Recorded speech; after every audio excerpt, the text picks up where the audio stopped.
Well, good morning, everybody. It's nice to see the folks who are in the room at AEI, and you're so welcome. It's a privilege and a pleasure to welcome everybody who is in the room to AEI, and it's also a privilege and a pleasure to welcome everybody online who is listening in for this conversation on the dueling farm bills in the House and the Senate, where we're going to focus on the subsidy programs, the crop insurance program, and what's called the Farm Income Safety Net program. So thanks for being here. If you are online and you want to send a question in, you send it to Thomas Gilmore. Thomas is the research associate managing this event at Thomas, Thomas Gilmore, Gilmore, at aei.org. I'm not in charge of this event. Josh Sewell from Taxpayers for Common Sense is in charge, and from here on, he's the man. Thank you, Vince. So for today's event, we're not going to have a lot of presentations and then a static question and answer period. We're actually going to try to have more of a conversation. Having worked with these folks, the folks on the stage for a long time, I know we can have a very long conversation for many hours if we wanted to, so this shouldn't be too difficult. But before we get into some of the questions that I prepared and questions from the audience, I really want to sort of just set the stage for where we are. So again, thank you, everybody. I have to say that myself, that is here today, especially folks in person. It's nice to see some real people. But before we really dig in, I want to remind folks exactly where we are.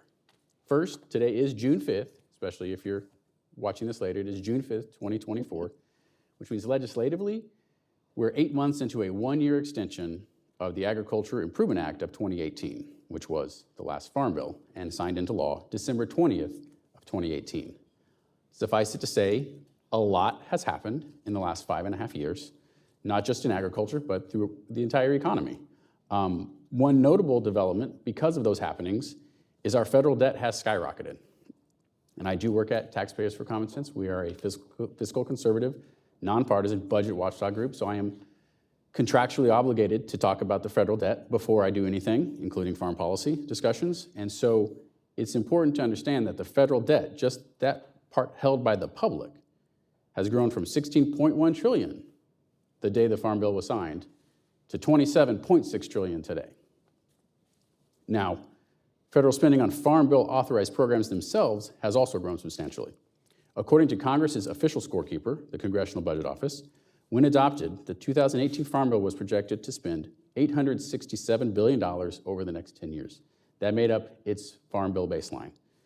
CBO's most recent update, which came out in February of this year, projects that these 2018 Farm Bill programs for the next 10 years will actually be on track to spend $1.5 trillion. That creates the new Farm Bill baseline. One other thing, to put this conversation in context, today is the 1-year and 2-day anniversary of President Biden's signing of the Fiscal Responsibility Act. If you're not familiar with this, you should be. It was an act that, in exchange for raising the federal debt ceiling last summer and avoiding a first ever default on our nation's debt, established spending caps on the discretionary side for both defense and non-defense in fiscal years 2024 and 2025. Notably, it was the first and arguably only bill that had some kind of deficit reduction post our COVID spending spree. And it was also heralded by many folks as a potential turn towards the greater drivers of our debt, the various entitlement programs, especially on the mandatory side of the ledger, some of which we will discuss today. And that brings us to actually today. So it has been 7 weeks since the Senate Ag Committee, Democrats, released a section-by-section summary of their proposed Farm Bill. And now it has been almost 2 weeks since 29 House Ag Committee Republicans were joined by 4 of the 21 Democrats in advancing their Farm Bill proposal through committee. Yet I have to point out that the legislative text of the Senate bill still is not public. And that House Ag Committee bill was advanced before the CBO had provided a complete accounting of the projected costs of the bill's changes. And that score is still not available publicly. So now we find ourselves here to discuss today a Senate bill without text and a House text for which we don't actually know the bill. And that's going to really color some of our conversation here. But the folks on this panel have been working on ag issues for a long time, and I know that the lack of a complete picture will not stop them from being able to easily fill an hour of discussion and making very important insights. So here in a moment, we're just going to turn to this conversation. So we're really going to discuss the state of the farm economy, how the 2018 Farm Bill performed, and the merits of any legislative proposals as we know them thus far. So I want to turn to questions, but first I would like to quickly introduce our panel. You have, before you, if you're here and online, you have detailed bios for everyone. So I actually just want to introduce these people as I know them. Dr. Vince Smith, he's been working on farm bills since long before I have. He has provided numerous insights for myself, and I think a lot of people in this room and online, we have all enjoyed, and if we have not enjoyed, we have long endured his very good insights. And I think even folks who don't necessarily agree with him would agree with that assessment. Dr. Glauber is also a longtime advocate for common sense in not just crop insurance, but many ag policies. He has the distinction of humbling me in my early career. I was able to snag an unanticipated meeting with the chief economist at USDA on very short notice, and I thought it was really great. Turns out the next day he announced he was retiring from USDA. I don't believe it was my fault, or my cause, but we'll see. Next to me right here is Dr. Barry Goodwin. He also has been a wealth of knowledge for myself in my career, and he has, I would say he's a strong advocate not just for crop insurance reform, but basically many ways of managing risk without public subsidies, and his insights, he always comes back to that, which I much appreciated. And finally, I leave my favorite for last, just so you know, Nan Swift with the R Street Institute. She has a long, distinguished career here looking for common sense in ag policy and many other areas, and a great respect for the markets.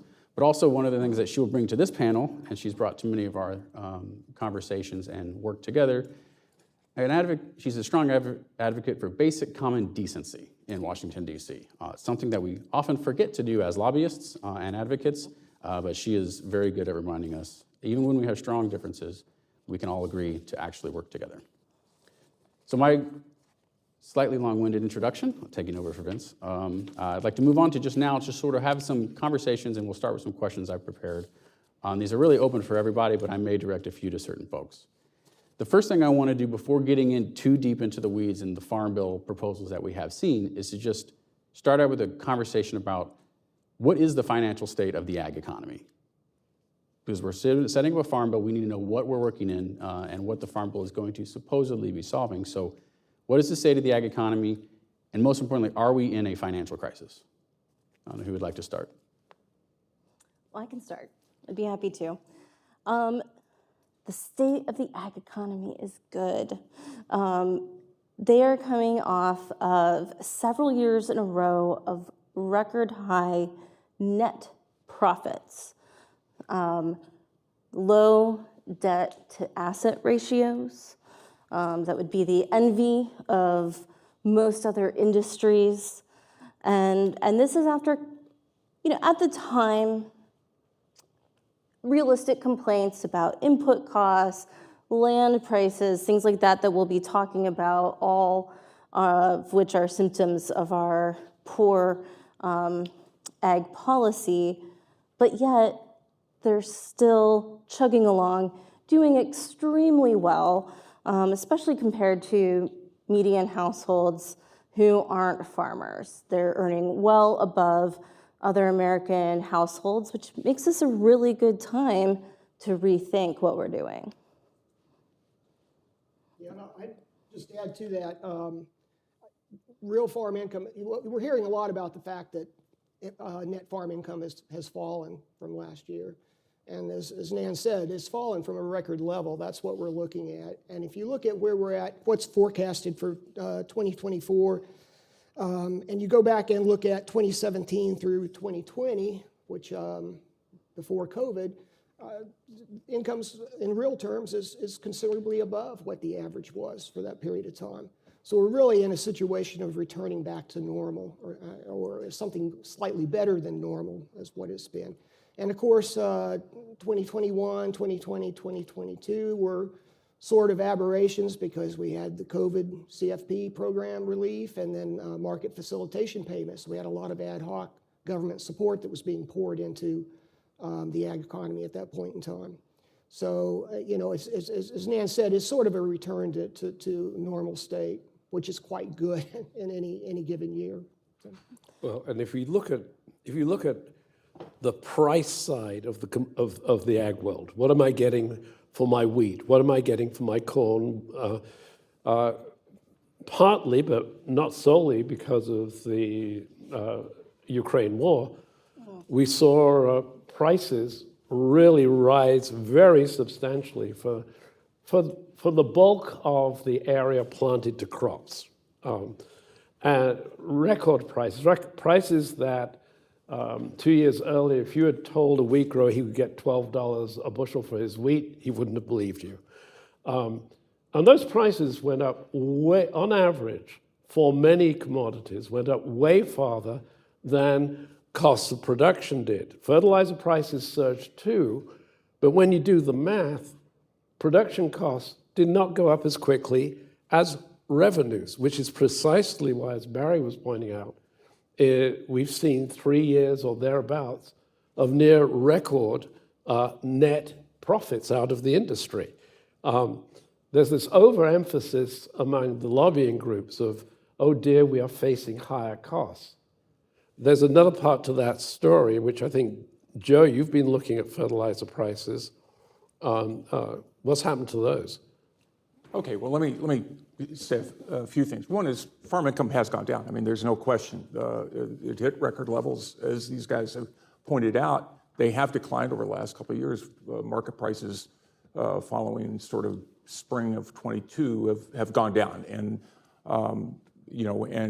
and fertilizer prices lagged a little bit, and so farmers were seeing some squeezes, but fertilizer prices too have come down. They've been down about 30 to, in some cases, 50% from where they were this time 2 years ago. Now, again, those were record highs. And if you look at current fertilizer price levels, they're still above sort of pre-COVID levels. I mean, but like any commodities, prices go up and down. So it all depends on what point you choose. Let me just, Josh, if you don't mind, let me make a couple of comments, though, about the farm income measure, because I think we kind of talk about farm income like this is, your farm that we're talking about. It's an aggregate measure that, the Economic Research Service puts out estimates 3 times a year. You can have very strong, as an indicator, you can have very strong farm income and still have farms that are having problems. So that's something to always remember, because the sector is very diverse, and when you have very high grain prices, you have a whole livestock sector that is feeling the brunt of high feed costs because of that. The other thing is that they're very preliminary. The farm income numbers we're talking about were put out by ERS in February of this year. This July, they will get farm production estimates for not 2024, but 2023. So you don't really true up those farm income estimates until a couple of years down the road. And as I say, if you look at the farm income numbers or estimates in February, the fertilizer prices were roughly the same level as they were last year. We know that they've come down since then. So again, you have to look at this over time, and I think it's very dangerous to kind of get in the game. And don't get me wrong, because whenever farm income's up, everyone likes to crow about it, and the same criticisms I just gave apply then too. But I think you just have to put things in perspective and really look at individual commodities, individual regions, and sort of see what's going on. That point is well taken. I think the context is really important, because this is a lament every farm bill cycle from farmers. You may remember that in the last farm bill cycle, the refrain was, we have a farm recession. Again, because some commodity prices had gone down to an average from what had been record highs due to an anomalous drought. And so that's why it's very important, I think, to look at these things over time and see where we're coming from and remember what is realistic. And the last point, and I don't want to dominate, certainly, we had a very nice session on farm income at AEI last year, by the way, but remember too, the last 5 years have been dominated by these supplemental payments that were made by virtue of the trade war, where there was some $25 billion given to the sector. It didn't quite match up with the losses, so farmers actually did quite well. We also had it during COVID as well. And I think these things, when you're talking about an additional $45 billion or so thrown into the sector, it skews all these numbers a lot. So that's the other thing to sort of bear in mind as we're talking about, again, coming down off of record incomes. If you look at, as Barry pointed out, if you look at the actual farm income part of that, it's been more constant than you might think. It is, particularly if you adjust for inflation, that farm income, net cash income, as indicators, have pretty much maintained pace with the overall inflation rate over the last several years. I'll just add one point to what Nan pointed out, that farm household incomes are quite strong, considerably above what non-farm incomes have been. And that's been true for the last 20 years or so, or probably longer than that. But the other side of the coin there is wealth. And you're talking about, land values continue to climb, and the wealth in the sector is immensely greater than what you tend to have for non-farm households. And so that shows up in the debt-to-asset ratio that Nan pointed out. But when you're talking about farm household well-being, you need to look at wealth as well. And all that wealth that's tied up in land may not be terribly liquid in a lot of cases, but for the individual household, I think it is. There's liquidity there. So we're talking about a very, very wealthy sector of the economy by any measure. And just to add a little bit of richness in relation to who gets the farm subsidies that we're really going to be talking about, roughly 70% of the checks that are written in terms of value go to the largest 10% of farms. That's true for conservation programs. It's true for agricultural insurance programs. It's true for what's called the Farm Income Safety Net programs. The owners of those farms are extraordinarily wealthy by normal standards. So when we talk about median farm income being 20 or 30% above median household income in the United States, which is around about the number we're talking about, most of those median-sized farm income recipients receive relatively little in the way of subsidies. It's the people whose net worths are 10 million, 20 million, 30 million, and in Bill Gates' case, because he is the largest owner of agricultural land, enormously beyond that. It's those guys, those ladies and gentlemen, who are getting the overwhelming majority of the subsidies that are being sent out. And that's not an accident, by the way. That's intentional. The farm groups will talk a lot about helping struggling, new beginning farmers, but they know better than we do who is getting the money. I think it's important to make that point. Well, and just to follow up to that, about 40% of farmland is operated by a tenant, not the owner. And so you do have a situation of these payments passing through to the landowners who may have nothing to do with agriculture in a lot of cases. It's true. I know ERS has looked at that, who the landlords are, and you might think, oh, these are retired farmers and so forth. It's not necessarily the case. A lot of these payments flow out of the ag sector to landlords who may not have a strong interest in day-to-day farming. Yeah, and get capitalized into higher rents and higher land And values. that's the mechanism through higher rents. Yeah, I was heavily criticized by an economist from an institution I won't mention for arguing that Bill Gates was the largest recipient of payments. And he said, well, he doesn't get the checks. And the guy's right, he doesn't get the checks. What he gets is higher land rents. Barry, you've worked on this, I Yeah, know. we've actually looked at the pass-through. Now there's some other research that comes up with, Barrett Kerwin has some numbers that I disagree with, but I found it's about a 50-50 split. About 50% of the payments show up in higher rents. And so, the farmers are benefiting, but the landlord's benefiting as well. Those payments are shared between the landlord. And it may never show up. The landlord, may unless they're on a share lease, they're never going to show up in terms of getting a check in the mail. But that doesn't mean that they're not benefiting because of the higher rents. So this discussion has, I feel I need to make one clarification here, is that as you see when we talk about the health of the ag sector and even the federal supports for agriculture, it goes far beyond the farm safety net programs that are in the Farm Bill itself.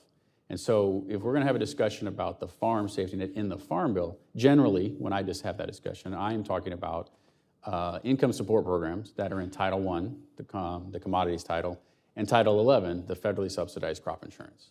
And so we will need to discuss the significant amount of funds, we'll say, that have gone to agriculture, mimicking some of those commodity programs, but not through the Farm Bill.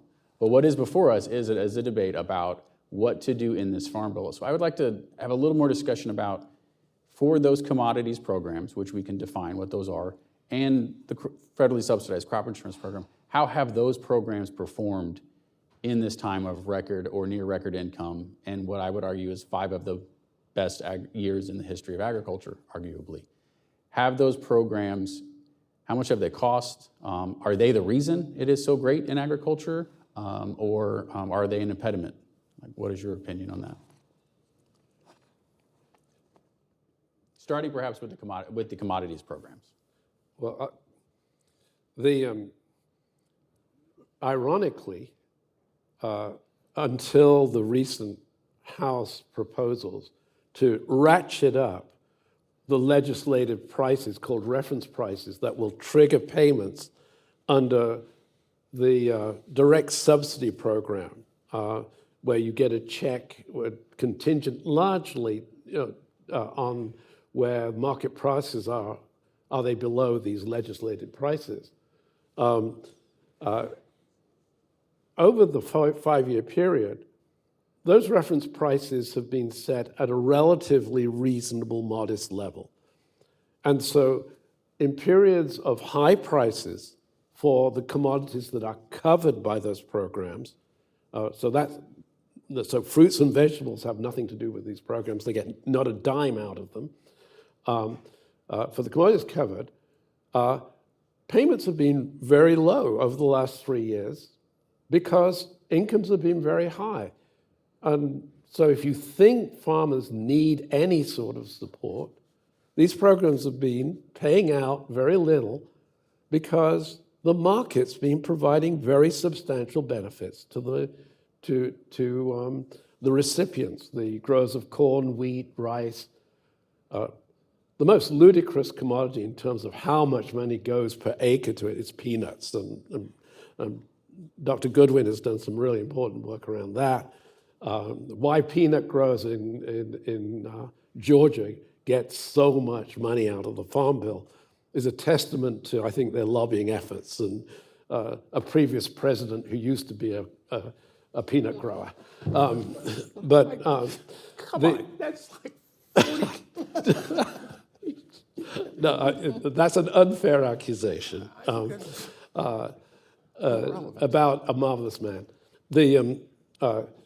But those programs seem to me to have been working at the levels at which they were targeted in a way that's relatively not very burdensome. Now, that's not to say anything about crop insurance, but that's just to talk about these programs called agricultural risk coverage and price loss coverage. And so from my perspective, if we simply renewed the current Farm Bill, in that context, taxpayers would not be likely to put large amounts of money out. We would be, to quote the Rolling Stones, letting this program fade away to some extent.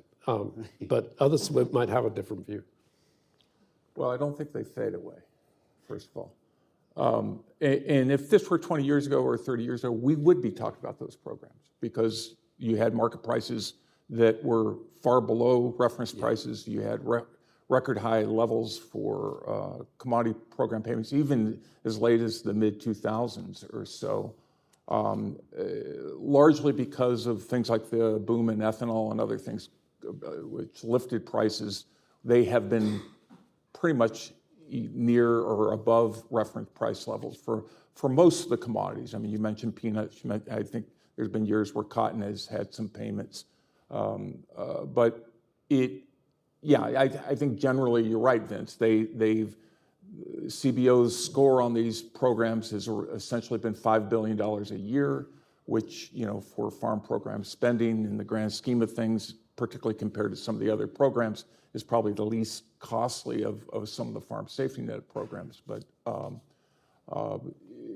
again, these at one time were very important programs in terms of dollars, and also because of the potential distortionary effects. And that really has been the big concern about those programs is if you raise reference prices so high, they start potentially having some influence on what you plant, even with the relatively decoupled programs that we see today, because of and you'll probably get into questions on this later, Josh, so I don't want to preempt you, but things like retying payments to updating base and things like that gives producers incentives to start planning for the program rather than market prices. And that, to me, that's the concern of those programs, less the budgetary side. Yeah.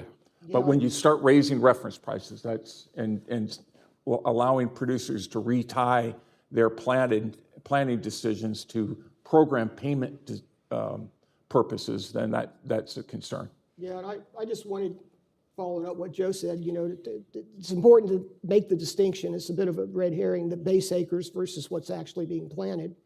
And they don't align at all anymore. There's been quite a difference. So you're talking about payments being made on, corn base, for example, when it does not align at all with how much corn is being produced and so forth. So there's a bit of a distortion of that. But as Joe said, this provision, which we've seen before, allowing, this base acres originally were sort of established in the 80s.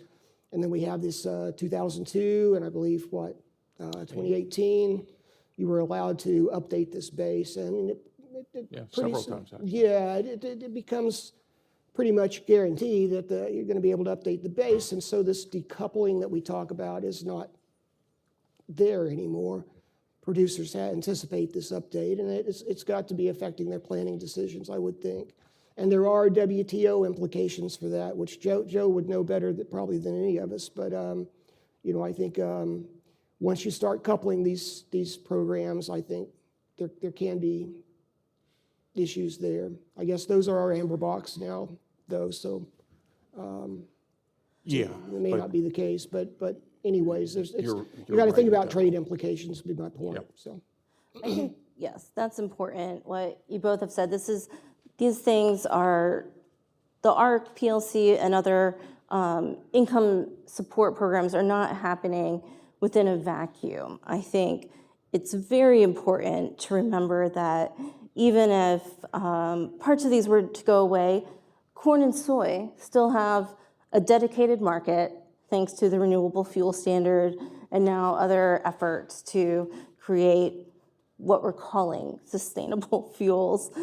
And when it comes to the trade implications, we pay out in order to keep subsidizing cotton, and raising the reference prices is likely to trigger that problem again. So we pay out twice. We pay out over and over again in order to do the one unnecessary thing to begin with. I think I've seen more than one lobbying group, some of the largest lobbying groups, make the following argument for the House proposal to increase reference prices by as much as 30%. And if you look at the CBO projections of future prices, push those reference prices above what CBO is projecting as market prices for every year for the next decade. And their argument is, well, prices have gone up, so subsidies should go up to match prices.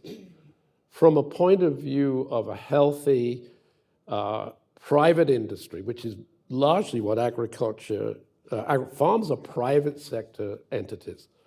Where does it say that because you're doing better, we should give you more subsidies? It's sort of a very interesting argument, but it's and it might sell in Peoria. It tells you how old I am. I remember that phrase. But it makes no sense when you really think about it. We have record low levels of debt, or close to record low levels of debt in the sector. We have record levels of net worth or wealth, as others have pointed out, and the sector has been doing pretty well. But the sector is saying we want to do even better, and again we're focusing almost exclusively on the largest farms who are going to receive these, quote, farm income safety net supports.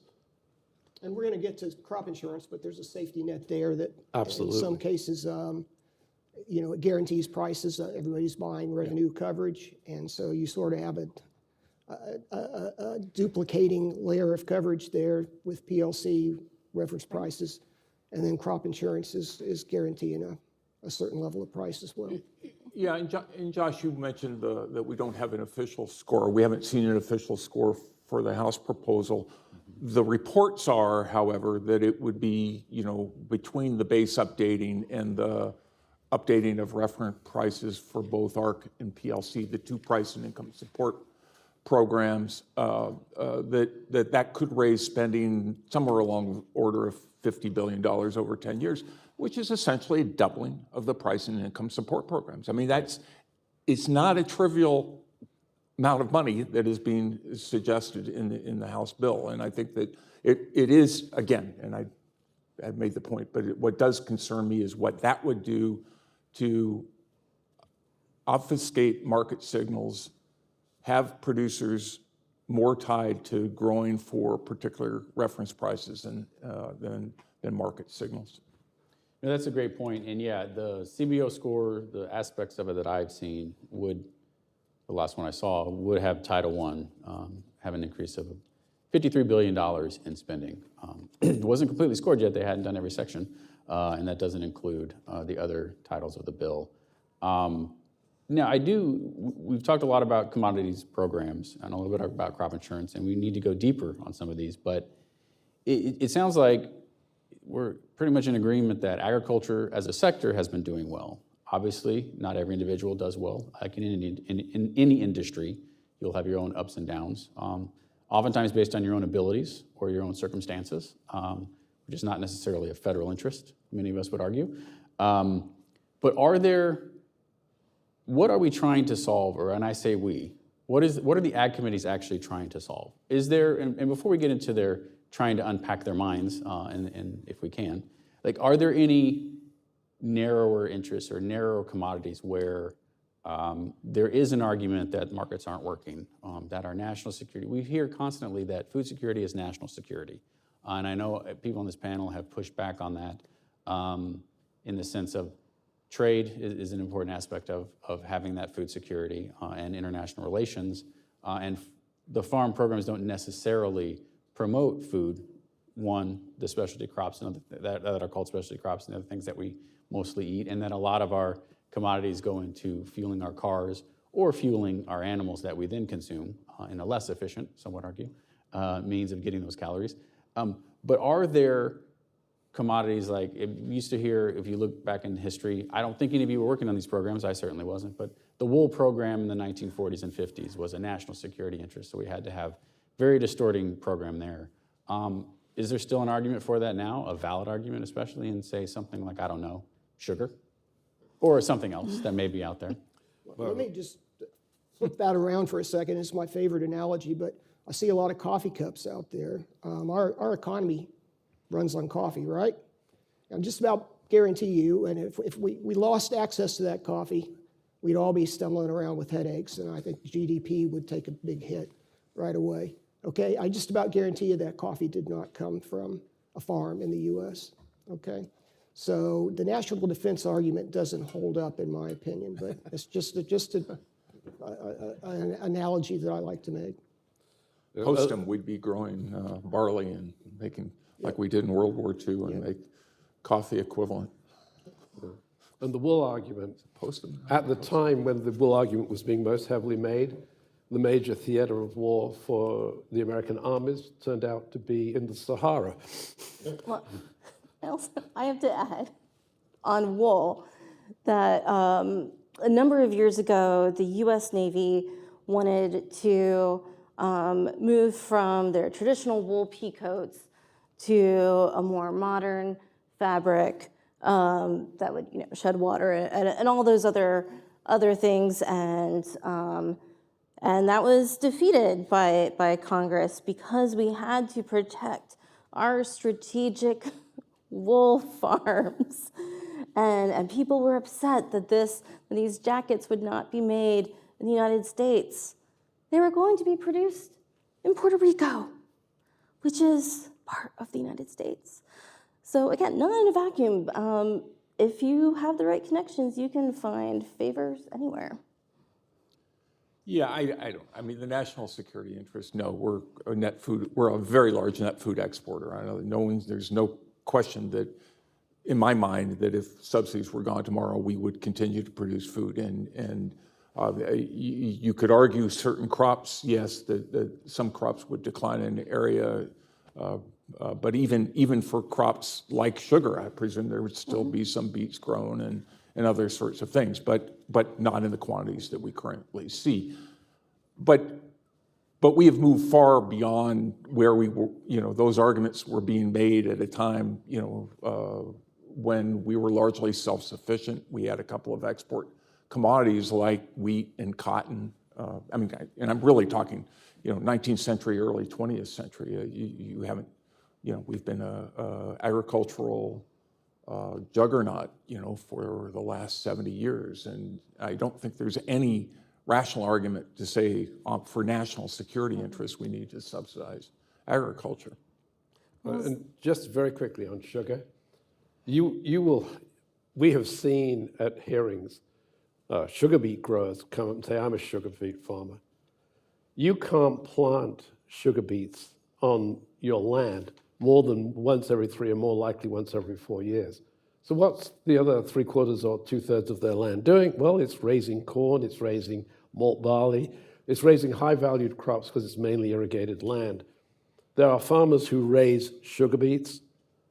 It's not that that land is going to disappear and become less productive in an aggregate. What can we produce in the United States in terms of crops phenomenon?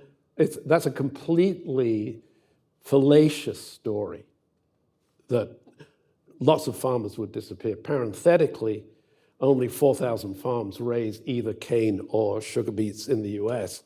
Out of the roughly 2 million farms, and out of the roughly 200,000 farms that contribute most of our food. Yeah, but the farm numbers they're efficient. So I don't, 4,300, 2 million. We don't, the national security argument, at least on those grounds, there's no argument. I think we're in agreement there. But Vince, the sugar program is a free program. Well, not to me. Not to anyone in this room. All the administrators are volunteers Well, making this come together. I think actually in some cases of some crops we would see more grown. I think that the current sugar allocations in some cases could be restricting our potential. In Australia, where they got rid of a lot of their sugar subsidies, their sugar economy grew, and they're one of the top 10 providers in the world. If we were participating in the global market, we could benefit from that, but alas, we aren't because we have good old American sugar.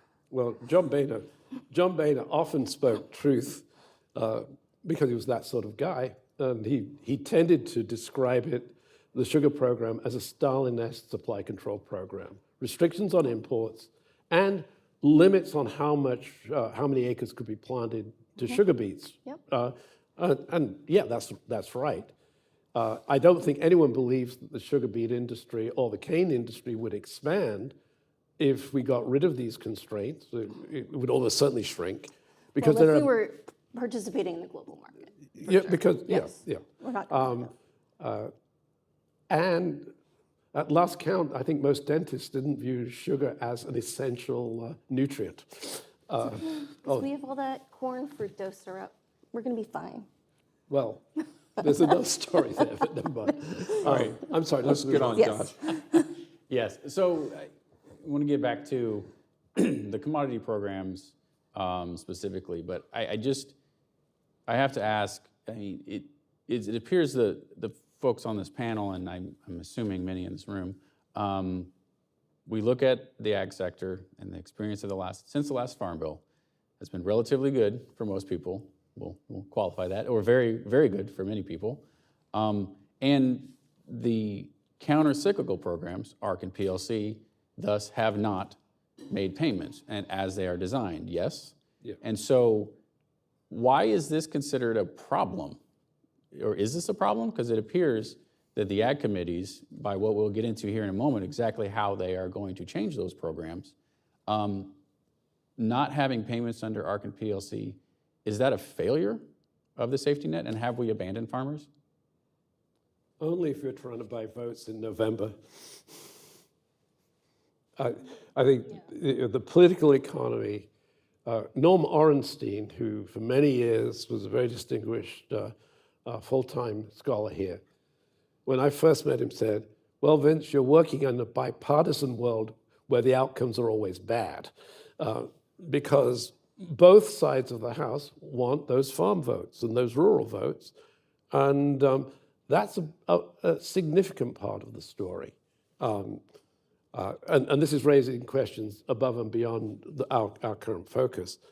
But it's pretty unambiguously clear that the House Agricultural Committee, the Republicans are worried about those 60 rural seats, many of which they currently hold. And they want to market themselves as caring for the rural areas with a focus on farm subsidies. And I know that's it's not a pleasant thing to say, but I think it's a realistic thing to say. Josh, I think the whole debate gets over sort of what you consider your baseline in one sense, and sort of what do you consider your safety net level? And I think the problem is, if you look at the last 3 or 4 years where you had record high incomes, largely due to all these ad hoc supplemental payments, if that's what your baseline is, then you think, yeah, you should be raising reference prices. I think if you look at farm income without those supplemental payments over the last 25 years, these reference prices they currently have seem right in line with what is a safety net. That is, yes, when prices collapse, they are there to provide support to the sector. But generally, when market prices are, at levels that we've seen over the last 10 or 15 years, even adjusting for inflation, as Barry has said, then you aren't getting payments. And that seems to be what a safety net is supposed to be, not something that is paying out every year or every other year. That's just over time not sustainable, I don't think. And unlike most other sector that we're talking about. And a lot of the noise you're hearing now, the baseline was the last year or 2 years or something, along those lines. So. Well, that brings up an important point that I think that I could personally spend hours talking about, which is baseline, and from a budgetary perspective, as well as a common sense perspective, which I think we've used in both ways up on this panel. So, for those who aren't terribly familiar with federal spending, all mandatory programs are subject to, all spending is subject to numerous rules. But one of the major rules that governs Congress coming to agreement on a farm bill is that there is a baseline level of spending that is projected under existing law and under existing programs. And the Congressional Budget Office, which we mentioned earlier, is the final arbiter of the cost of legislation. Not TCS, not Barry Goodwin, not anyone else. Not even the House Ag Committee can tell CBO, technically, what they have to, what the costs are of their bills. And so right now, as we mentioned, under the current CBO baseline, is $1.5 trillion in anticipated spending over the next 10 years in the Farm Bill authorized programs. That includes the nutrition programs, that includes conservation, and that includes every other title. So that is the pot of money, supposed monies, that they get to work with in order to have a final farm bill. And so as we've seen, as we've talked here a little bit, there's an appetite for pretty much increasing spending in pretty much every title. At least some element of the House and that committee wants to increase spending everywhere. So the tough thing here is to figure out how to move those pieces in order to stay within that baseline and still have what you want to do.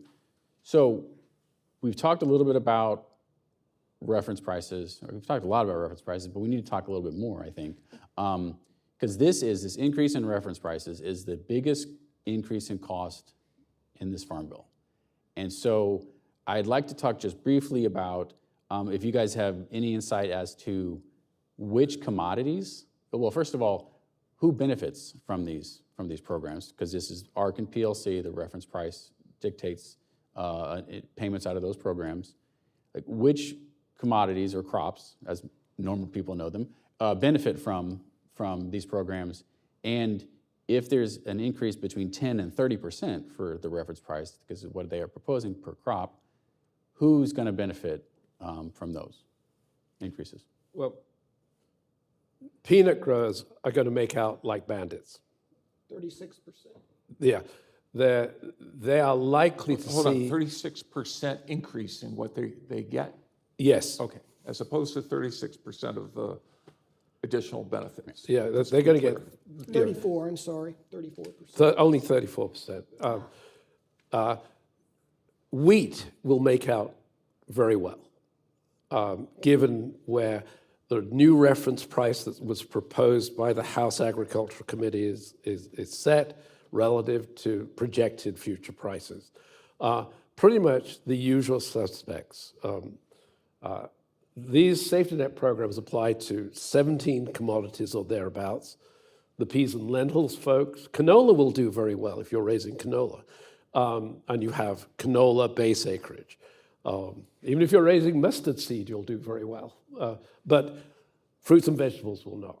Rice will do very well. Cotton, rice, and peanuts are the big ones that guys. you always Corn and soybeans do well as well. I mean, every major program crop Yes. that's covered by these programs is going to see an increase. And the regional differences on the committees have meant that the chairman has tried to balance that and bring in, increases for corn and soybeans. And don't get me wrong, I mean, that's where if you see the disputes now, it's less on how much new money would be provided, but who's going to be the big beneficiary. And there's a whole lot on terms of, well, in the event of a total loss, how much would you get?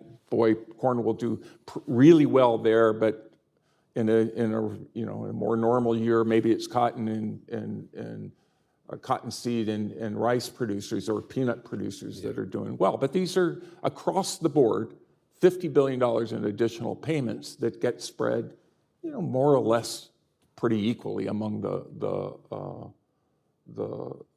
commodities. So it's an additional $5 billion a year for roughly 170,000 farms out of the 2 million farms. You do those numbers, and that's a pretty nice jump in your income. I mean, I wish my Social Security payment were going to go up by as much as those farm households are going to get.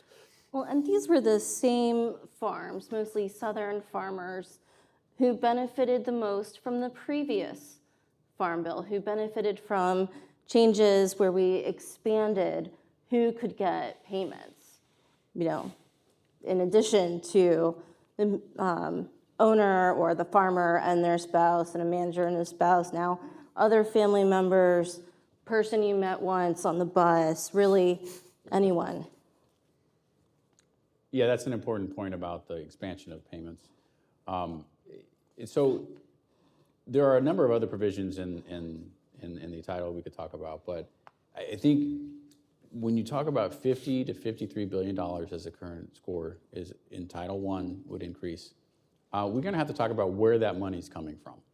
And so if you've looked into the score, we will need to talk a little bit about the other titles of the bill because there are really three major pay-fors, supposed pay-fors in the House Ag Committee bill. The Senate bill, which again, we don't even have a preliminary CBO score for the most part, because we don't have text that we can really truly look at.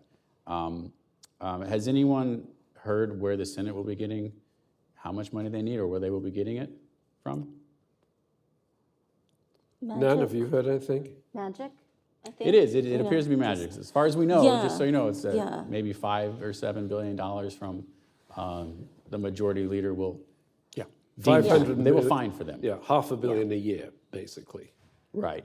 And so it's hard to really dissect that, but we can.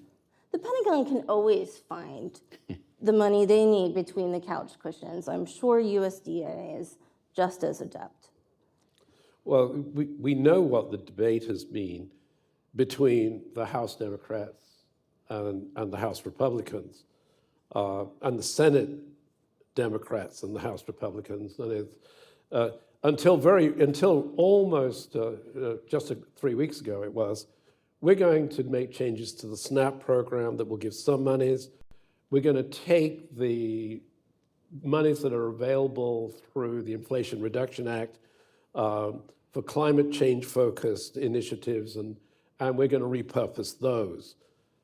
Then 3 weeks ago, and I'm not the expert here, actually Josh Sewell is the expert here, all of a sudden the House Agricultural Committee chair came out and said, oh, you know those monies that the Trump administration spent on compensating farmers for the losses that they incur because of his trade war? 25 million or thereabouts, Joe, is what you mentioned. We're going to count that as part of the baseline. Has that proved controversial? I'm just asking because you and Nan know more about this than I do. Well, it's outrageous. This kind of a gimmick sets a terrible precedent. Anytime people are scrounging for a pay-for, particularly when, if there's pay-fors to be had, they should be going to deficit reduction and debt reduction. That's where the money is most urgently needed. But in this case, there's actually agreement between the House and the Senate bill. Stabenow has been consistent that, yes, we're going to reuse IRA dollars that were originally one-time dollars, but she insisted that they be used for conservation. And the House seems to have come over on that. But still, we're going to, one-time dollars, we're now going to use forever. Now, CCC funds by revoking the authorization for USDA secretary to do whatever he wants with his slush fund.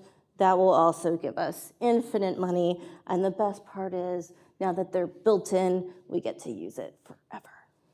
Yeah, and so I do think that we should explain a little bit what Commodity Credit Corporation Charter Act authority is, because this is the crux of the issue in the scoring of the Farm Bill. Right. And we have some people who've had experience within USDA and have history of pre-Trump history of an existence under the CCC. But I'll quickly state that my understanding of the Commodity Credit Corporation Charter Act, the way I like to explain to folks is the Commodity Credit Corporation is really just the financing, as an entity, is the financing vehicle to process payments of Farm Bill authorized programs. It's really just a check cashing entity.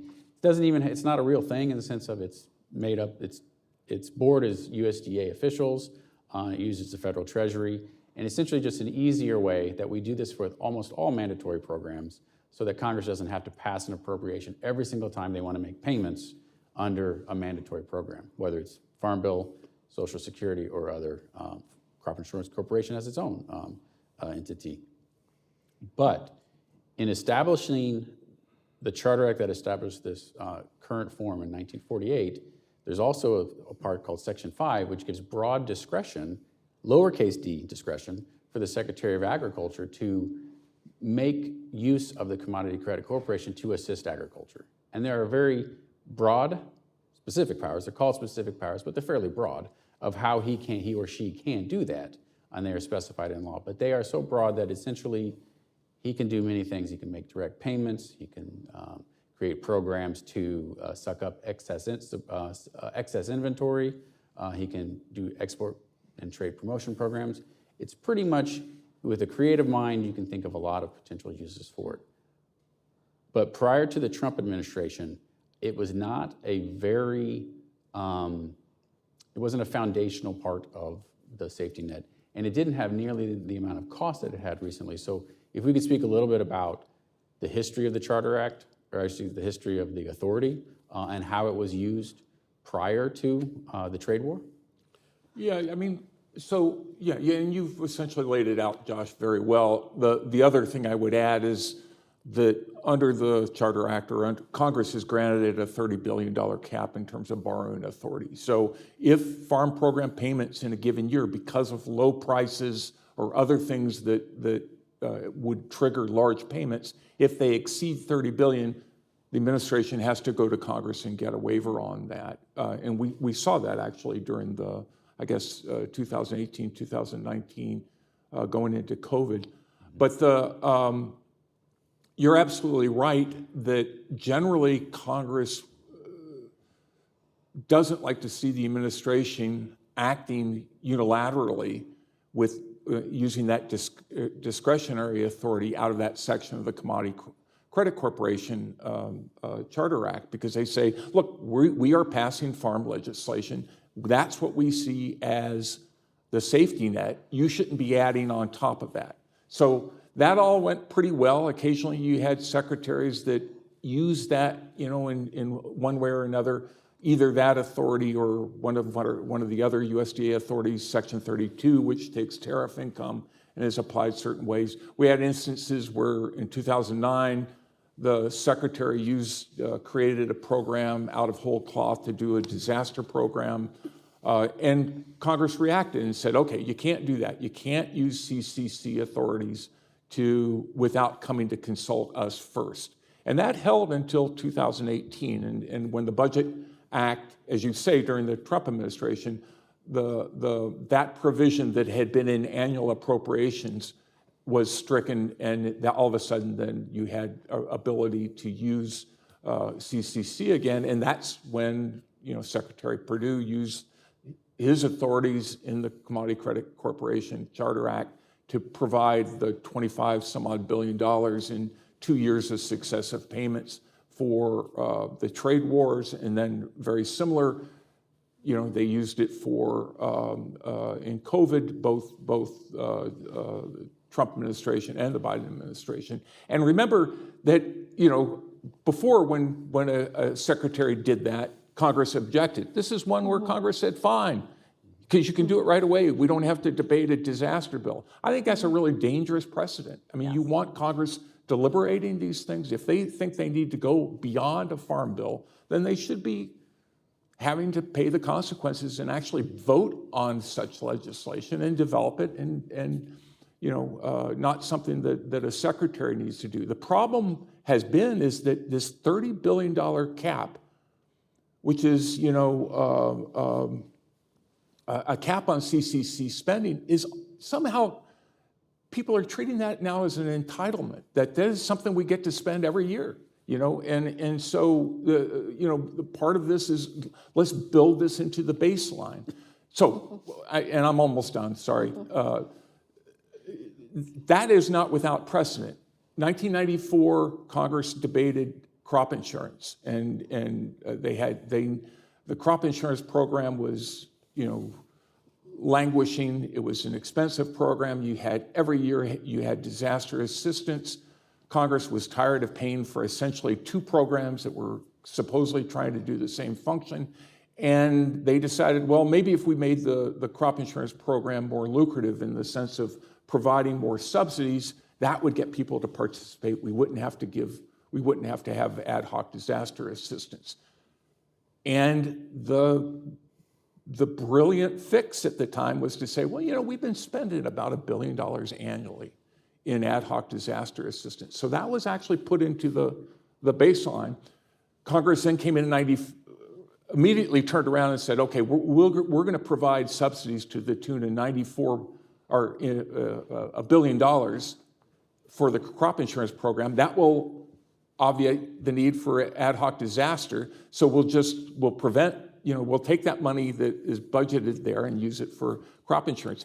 Unfortunately, it worked very well in terms of increasing participation, but still didn't work very well for preventing ad hoc disaster assistance. They continue to spend money that way. And that's what I fear here too, is that you would somehow say, oh, well, yes, here's $5 billion a year or whatever, that will pay for all these new programs, but then still allow, you know, there's nothing to stop the Secretary of Agriculture to using that authority, even if he has to go back to Congress. And I think that in fact, if the press is to be believed in part of this debate over how much money is in there, CBO has roughly claimed the savings only to be $8 billion over 10 years, which is, I think, an accurate representation of perhaps the probability of they would still have some probability of having, and I think even in their baseline, what is it, 16 or 20 billion over 10? Yeah, you brought up, that's a good point. CBO, again, the official arbiters of the cost of legislation, and they have integrated and started including a line for Charter Act authority in their baseline. Right. And that started about 4 years ago in the 2020 baseline. And it is up to $1 billion annually. For this fiscal year, they're expecting $3 billion in outlays, and I think $3 billion in the next year. So it's about $17 billion in moving forward. But under the scoring baseline that the Farm Bill, this existing Farm Bill, was originally scored against the May 2023 baseline, it was at $1 billion per year. And so it is akin to, I think that the issue is similar to how you describe CBO's treatment of the ad hoc aid and crop insurance back in the 90s. A little different in that, in my opinion, in that instance, you had Congress affirmatively saying, here is disaster aid, numerous times, having to go through that, passing that, and then CBO looking at the track record and saying, okay, since that has been provided, then it was included. Now, I don't know if that was CBO's choice or if it was deemed by the Budget Committee. I don't know that, but if it was deemed by the Budget Committee, then that is... The latter. So that is actually CBO not adjusting its understanding of budget treatment for that program, but being compelled to do it by the political branch. Well, and that's what's so dangerous about this gimmick. It's that, you know, you have one committee trying to twist the arms of their colleagues in order to force CBO to make up math. I mean, why don't we do that on everything? I think it would make legislating so much easier if we just told CBO that this submarine costs $5 and move on. That would be brilliant. And it is dangerous in that even if you, for full disclosure, many of us, myself included, don't believe having that Charter Act authority is good policy. Mm-hmm. I don't think that is necessary because Congress, as the legislative branch, has the ability and the requirement to appropriate funds. And they have shown an ability to do that, not only through farm bills, but the fact that they've passed a legislative emergency ad hoc assistance bill that included subsidies for agriculture for 6 years in a row, and they're gonna do a 7th one this year. So they can do ad hoc aid. And actually in some years during COVID, they did more than one. And so Congress can act if they want to, if they see holes in the safety net. The challenge here is that, as Joe mentioned, this line of credit is essentially, it's like this USDA, the secretary has a credit card that he can, if he feels compelled, the need to, he can use to make emergency spending, supposedly. That does cost money. That spending is added to our national debt. So restricting the authority, which the House Ag Farm Bill would do, it does not repeal the authority, it simply suspends the authority to the next 10 fiscal years, it would prevent the secretary or any future secretary from using that credit card. But when you cut up a credit card, you don't automatically get your spending limit as revenue that you get to spend somewhere else. I mean, this analogies don't always work in budgeting, but this is a clear one.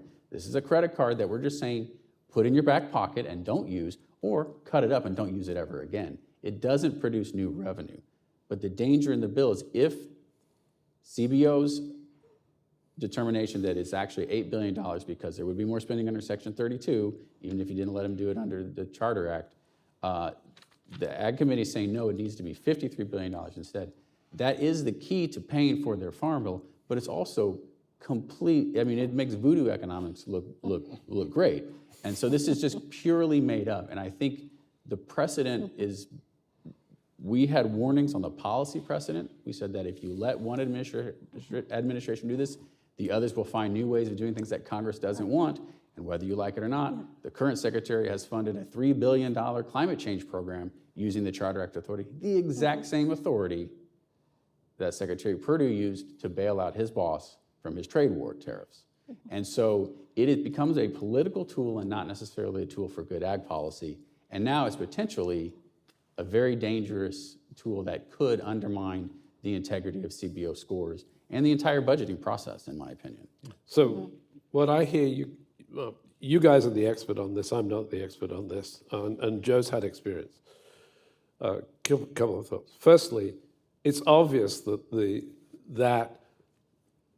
the money, the $30 billion is there as a line of credit, but that's not the baseline. The baseline is the $15 billion a year of mandatory programs that on average is being drawn. Anything else should be baselined at zero, period. And CBO made a mistake, in my view, in giving any credit to arbitrary and capricious actions by, and this is an equal opportunity misbehavior by Democrats and Republican administrations, should give zero credit to the self-interested use of these funds that is not related to actual legislative action. It just seems to me that zero is the right number. And the House, bizarrely, the House Agricultural Committee has dreamt up really an excruciatingly appalling way of going about things that they should really be ashamed of, especially if the Republican Party wants to be viewed as fiscally responsible. I think the House committee has created real problems here over and above anything to do with agriculture. Oh, certainly, and it's clear that they are not taking the temperature of the rest of their conference in the House. There's a significant portion of Republicans who do still hold to this dated notion of fiscal responsibility and all that, and they're not pleased. And it's not likely that this will go anywhere. They've created an enormous hurdle by getting greedy. Yeah. So we've had a pretty good conversation so far, I think. Now, I do want to touch a little bit more on, we've talked a lot about the commodities programs. We've gone through scoring, but I think we may need to discuss a little bit more about what is actually currently the most expensive part of the farm safety net and the farm bill, which is crop insurance. And so if we could give a quick overview of the existing federally subsidized crop insurance program and what it costs and some of the proposals that are in the House and the Senate bill. Because they both, unsurprisingly to us, would see an increase in costs in Title 11. I don't know if you want to start. Well, there are three of us who spent a disproportionate amount of our lives looking at crop insurance here. Let me start out by saying crop insurance simply should not exist as a subsidized product. It does all sorts of bad things. It incentivizes farmers to take more risk because they don't bear the consequences of that risk. The farmer is paying about 30% of the actual full cost of the insurance policies they buy. Their payout for every dollar they put in, on average, this is on average, they get $2.10 back. Joe's written extensively on this issue, and so has Barry. It's like going to Las Vegas with the odds heavily stacked in your favor. It's not actually a risk management program, in my view. It's an incentive to take bad risks program to enhance your income. It's an income enhancement program, and that's simply the record. And it disincentivizes farm owners from managing their farms to manage production risk, to manage price risk, using the instruments that have been available from time immemorial. Well, at least in the 20th and 21st century. We know it changes chemical use decisions. We know it changes how a farm constitutes the mix of commodities that it will choose to produce. And we know that it generates substantial revenue. For the largest 1% of farms who buy crop insurance, we're talking about close to $200,000 on average of enhanced income a year, according to the work that my colleague Eric Belasco has done. This is a bad program that if you go back and read the history, which I actually did, Senator Exon from Nebraska in the 1970s said, let's do crop insurance rather than ad hoc relief, because it will save us from ad hoc relief, and farms will pay at least something towards a sinking fund to cover these emergencies. Of course, the history tells a very different story, which we don't really have time to discuss, but it's a bad program. Farmers love it, bankers love it, but that doesn't mean to say it's good social policy. Yeah, in terms of what's in the House bill, I mean, I think there's some proposed increases to the SCO coverage, supplemental coverage option, and increasing the subsidies for new and beginning farmers. And I think now it's 5 years, I guess, to be considered a new and beginning farmer. They're going to increase that to 10, if I understand the language correctly. So if you've been in it for 9.5 years, you're still eligible for those subsidies that go to new and beginning farmers. What concerns me, and it's not something necessarily that comes out of the Farm Bill, but just seeing how these programs are developing, I see them inching closer and closer and closer to trying to eliminate all downside risk for farmers. And the distortions from that are just immense. But you can get to 90.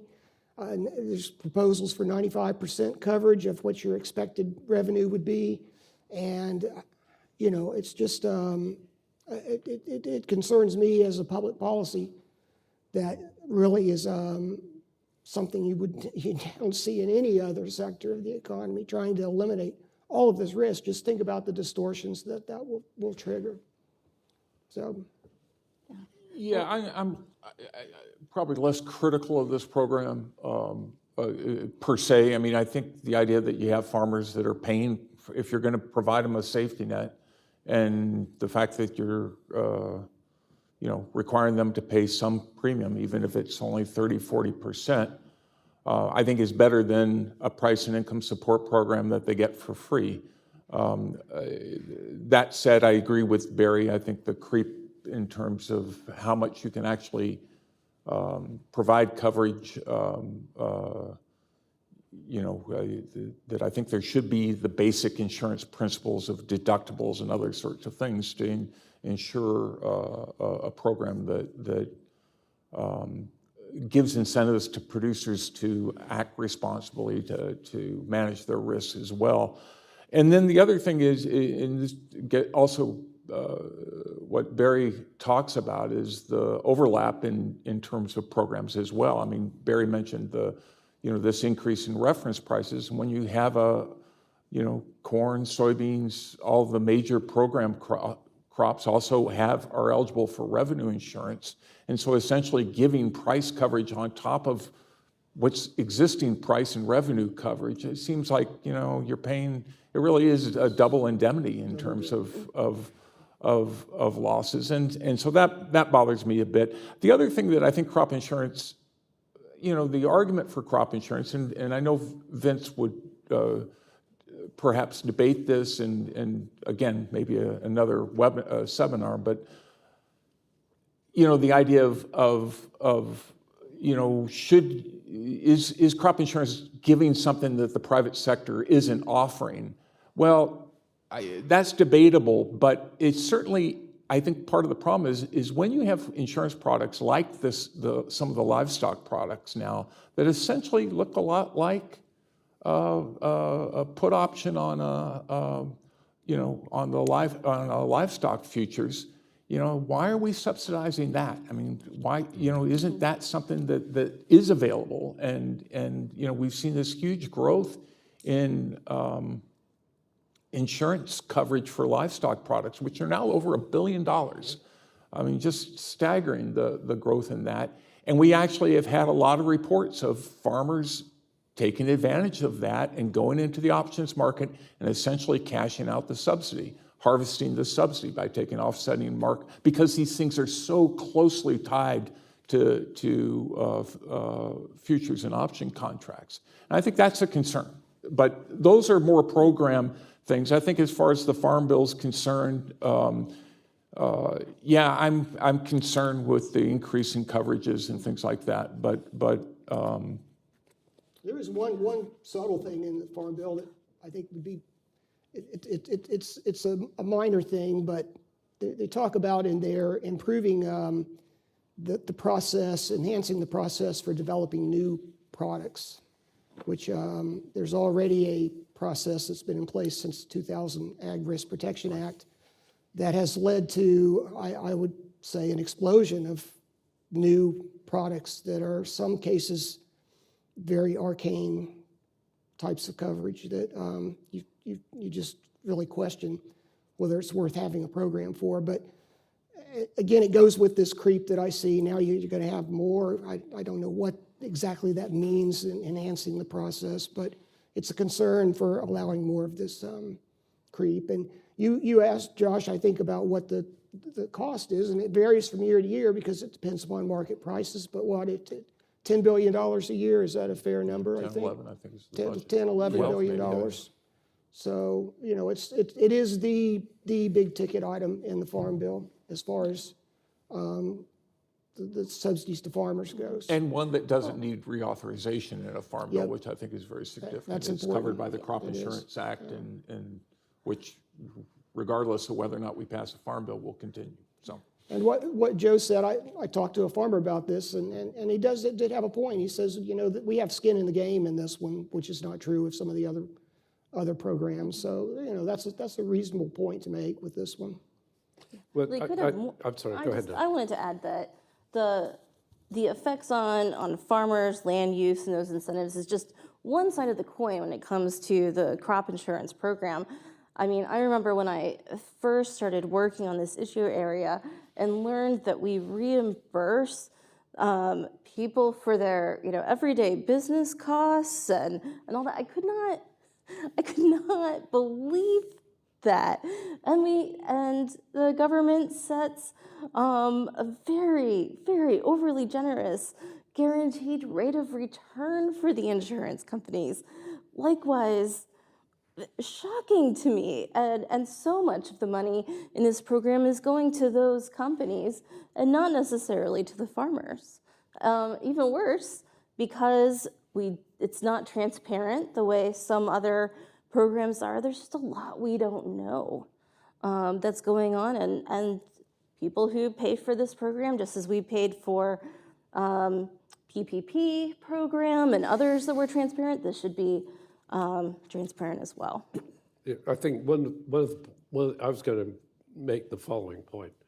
We know that out of the $10 or $11 billion a year that this program is projected to cost, $3 to $4 billion is going to the crop insurance companies. And if you just think about, we want to give farmers some monies when in their area they've been hit with adverse circumstances. And the WTO issue is relevant here, by the way, because the WTO says do crop insurance or disaster aid when losses exceed 30% of let's call it your expected yield. It's more complicated than that. Here, we are paying insurance companies 40 cents for every dollar that goes to a farmer. It would be a lot cheaper to can the whole program and just write checks periodically based on assessments of what happened in, say, County X or sub-County Y. Be a lot cheaper.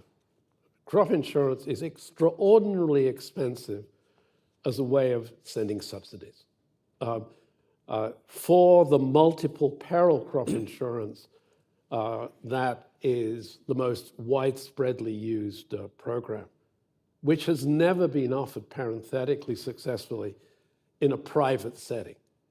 That you lost yield, so we're going to write you a check and you can buy insurance for that.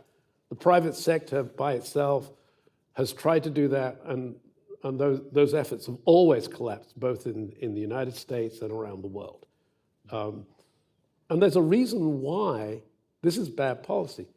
Farmers have cheaper ways of managing risk than paying the full cost of the insurance. It's actually, in my view, a policy in solving a problem that really does not exist in a very expensive way. And Joe and I don't completely agree on this, but we do agree about the adverse consequences for resource use. We agree that some commodities get a better deal out of this product than others do. The point that Barry raised about these arcane programs that private sector consultants bring on behalf of, say, the strawberry growers of North Carolina, or they actually cost more to maintain than they generate in premium. It's absurd. We live in an absurd we world. reimburse that. But they're peanuts. It's peanuts when you're talking about number. I mean, No, but it's still absurd. The amount of dollars It's you're talking the about. principle, It's I nothing. think. It's the principle. I Principle agree. is But absurd. All right, so that does bring us to a point where I want to remind our audience that if you have any questions here in person or online, please submit them. And I do have one that came in from Gary Blumenthal. And he says that farm spending is no longer a north-south issue because China and India are now the biggest spenders, which means that there will likely be no agreement to cut supports.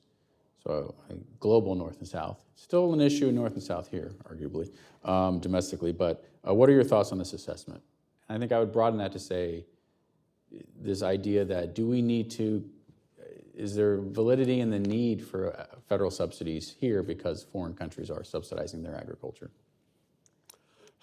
Well, I visited a farm in India a number of years ago, and I'll just say it was interesting because this farmer had taken me through this amazing spice farm, and I saw firsthand all the ways that this farmer was reducing risk through diversification, growing all kinds of different specialty crops together. And he was explaining, and if this crop fails, not a problem, because the next month we'll have peppercorns.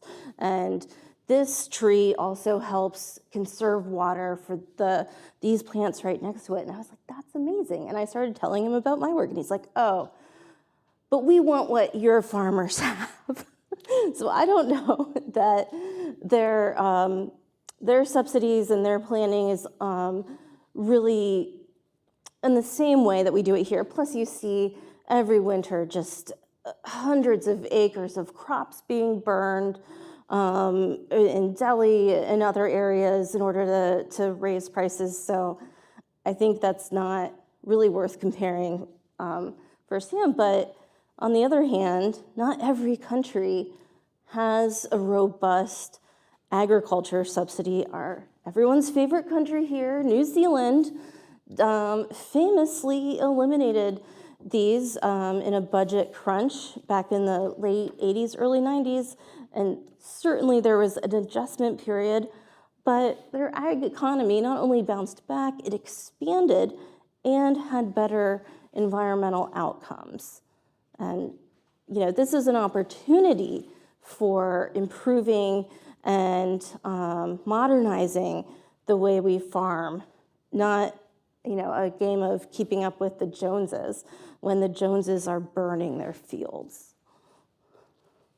Yeah, let me just say a few things. One is that we're talking about measures of so-called domestic support, what's paid to the agricultural sector. There are accounting rules on how that's done. So when Gary mentions that India and China are larger than have grown in recent years, yeah, it's certainly a trend that has been seen. Depends on who you ask, or in terms of who's calculating that. If you look at the OECD, which does these things, India actually has a negative support.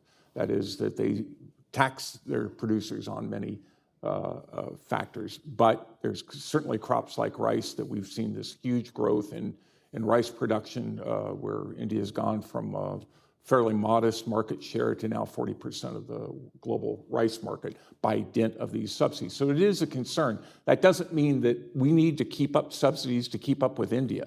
I think that's certainly the wrong direction to go. I think what it does suggest is that we should be making reforms in the program, much like other large subsidizers like the European Union have done. That is, they've moved away from production distorting support to more forms of support that are neutral to agricultural market choices. And so that you can argue that what is being grown in Europe, yeah, they are subsidized, but those subsidies aren't targeted to producing this crop versus that crop. Again, maybe a budget issue for them, but less sort of a World Trade Organization issue. Many years ago, in the early 90s, I invited the Montana grain growers, big honchos, to come in and talk to a class I was teaching on agricultural policy. And they were very honest, and they said, our preferred definition of a level playing field is where we're playing downhill on a 20-degree slope. They were not in public, but that is essentially behind this question. Don't give us a level playing field. Let's make sure our playing field we're playing downhill, not uphill. And anyone who's played rugby knows just what an advantage that is, or soccer, or whatever. I'm interested just in a factual question, which is, because I think Barry and Joe, you've looked at this more closely than I have. Is China spending more in aggregate on crop insurance than the US is on an annual basis now? Is that actually factually correct? No, they're probably second. I mean, they are clearly the second largest crop insurance program in the world. And they offer, you're bemoaning the fact that we make farmers pay 40% of the premium. They are pretty much almost totally subsidized. It's 10% or some, that is, the government subsidies are like 80 to 90%, depending on the commodity. These are also questions of trade and comparative advantage. If some other country wants to grow too much of something by over-subsidizing it, then we should benefit from that cheap crop. That is their problem, and we could come out the winners in the right kind of relationship. Likewise, there are probably products, particularly with climate change, that we shouldn't necessarily be growing here. There's areas where we've used up the water or are close to doing so, and other areas of the world that have plenty of water to grow things, and we should be trying to buy those and not, wasting our own limited resources. So I'll make one last call for any questions in the audience, if there's any here. Thank you. Great panel. Really have learned a lot. I'm Brian Riley from the National Taxpayers Union. Input costs came up. Farmers pay more for fertilizer because of tariffs that were imposed with legally no consideration of their impact on farmers. They're looking at possible herbicides tariffs. They pay more for goods made with steel, aluminum, and lumber because of tariffs. Probably more significantly, they're in an environment where many in this town want to shut them out of their largest export market, for starters. Are these issues that the Farm Bill and the Ag Committees can address and should address? Thank you. From my perspective, no, but you're absolutely right. They're huge. Those are huge issues and really should be the concerns. I mean, we've seen, tariffs on inputs coming in from Morocco, Russia. Those are all, at a time when fertilizer prices were going through the roof in 22, 23, and they continue. I think that should be very much a concern. And again, we saw what happened in 2018-19 with the trade war, and I would argue that had had longer-term consequences, just in the sense we've seen Brazil bring in an additional 2 or 3 million more hectare into production since then, by virtue of the fact that, of soybeans into production. And so that's the longer run aspects of this. And I think that certainly the proposals that we've seen, or at least we're hearing from presidential candidate Trump, and then also just the trade tensions we've seen, even with the current administration continuing, that should be a concern to all farmers, I think.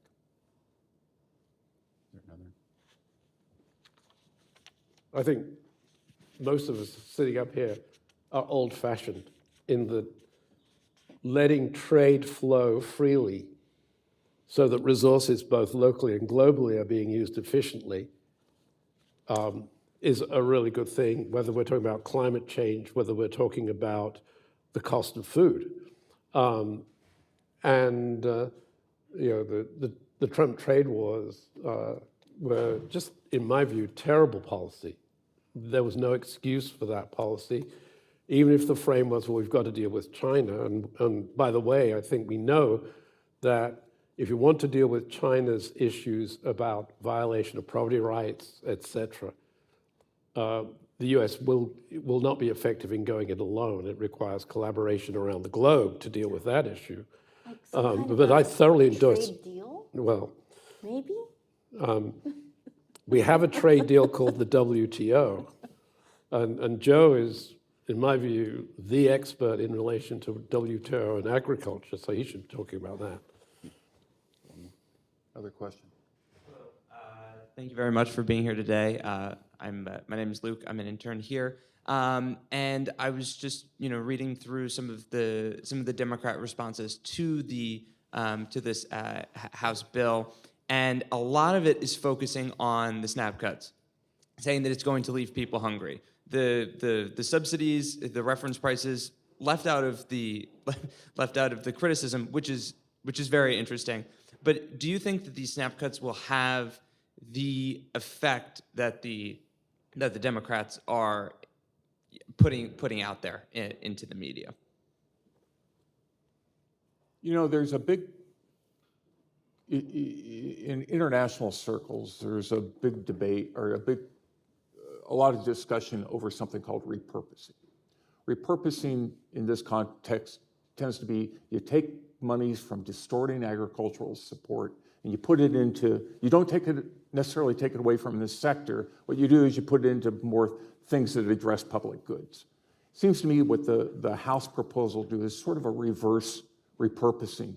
So you want to take it away from poor households. Now, you might argue, well, gee, that's a lot of money that they're getting spent. If you look at the farm budget that Josh mentioned, that's 1.3 trillion, 1.5 trillion, somewhere in there. The bulk of that's nutrition programs. But at the same time, you're talking about the rest of this is what, do you know what the cutoff is for farmers right now in terms of what, a means test for farmers? $900,000. So, you think, really? This is, you're debating whether or not you should take a little money out of, regardless. I mean, yes, okay, yeah, you should make this more efficient. I presume, budget hawks will have other reasons to argue this point, but just in this strict debate about farm programs and a farm bill, to say you're going to take some money out of monies that are going to poor households and say instead we're going to raise reference prices. To me, that just seems, I can't believe that that's not splashed on the front page of every newspaper. It's a reverse Robin Hood. But yeah, the merits of, there's no question. I mean, SNAP and other things certainly need reforms. They need good watchdogs so that there aren't excess and waste and fraud like anything else. But I don't the big picture thing about saying we're going to take savings from here and put them here just seems to be the wrong direction to me. Yeah. Affects a lot of people, poor people. I mean, these benefits are not that substantial that goes to each individual household. So it's difficult to justify from a public policy perspective. Yeah, it's a good question. And so we're coming to the close of our session here, and I want to just offer our panelists 30 to 45 seconds, maybe a whole minute even, to make one last point. What's the main takeaway? My main takeaway is that there will I think AI will probably have a future event dealing with SNAP programs and nutrition, as well as conservation and the other parts of the Farm Bill, which is good. But what is one thing that you want our audience to take away from this conversation today? Let's start with you, Barry. I think what you started with, Josh, is the size of spending, the deficit and the debt. And we're talking about here a small piece of that overall puzzle, but it's, it adds up. And I don't think we'll see a farm bill for quite a while. Things are still wrapped up. But, that we're moving in the wrong direction in terms of the reforms that are needed. I think, especially in light of the runaway spending that we see in the economy right now, and all the effects that the economists tell us would happen have happened. So inflation and high food prices and all of these other things. So that's my takeaway, I think. And I should have got into peanuts back in the day. Joe said that should be one of my takeaway too. Since we were talking, should have taken out some big $200,000 in student loans and put it into peanut production. So Win-win. Yep. Okay. Yeah, I guess I was struck, I've been through a lot of farm bills dating back to the 81 farm bill, I guess. And what was striking to me is how status quo the 2018 farm bill was. Very, very modest changes in the overall suite of farm program. And I would, have expected, which indicates to me that Congress was pretty satisfied with how the programs were working. To me, I look at this and think, what's not working about these current suite of programs? I would think that maintaining the status quo farm bill, I agree with Barry that I think the budget issues will come back to be an issue at some point that will have to be dealt with. But for the current farm bill debate, keep a status quo farm bill. And believe me, if there's an emergency that people keep saying, gee, we got to have this really build up the farm safety net in case there's emergency. If there's an emergency, Congress will come in and let Congress pass ad hoc supplemental legislation. Let them do that, and that's their prerogative.